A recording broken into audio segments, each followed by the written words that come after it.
முதல்ல நம்ம பார்க்க போற மர்மமா ஆந்திராவில் இருக்கிற லேபாக்ஷி கோவில்ல ஒரு மிதக்கும் தூண் இருக்கு. ஆமாங்க, நீங்க கேக்குறது சரிதான். அந்த பெரிய கல் தூண் தரைய தொடாம கூரையில இருந்து தொங்கிட்டு இருக்கு. அதுக்கு அடியில ஒரு துணியை விட்டு ஈஸியா எடுக்கலாம். பல 100 வருஷத்துக்கு முன்னாடி இப்படி ஒரு இன்ஜினியரிங் மார்வெல் எப்படி சாத்தியமாச்சுங்கிறது இன்னைக்கு வரைக்கும் பெரிய மர்மம் தான்.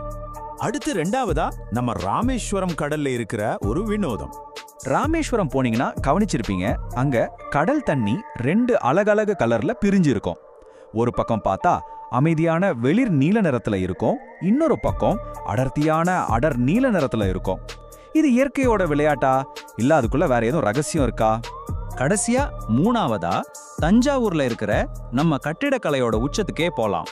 தஞ்சை பெரிய கோயில், பிரகதீஸ்வரர் கோயில், இதுவே ஒரு கட்டிடக்கலை அற்புதம் தான். ஆனா இதுல இருக்கிற பெரிய மர்மம் என்ன தெரியுமா?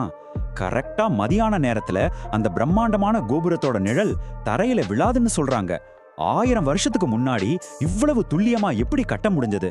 இது இன்னைக்கு வரைக்கும் யாருக்கும் புரியாத ஒரு அதிசயமா தான் இருக்கு.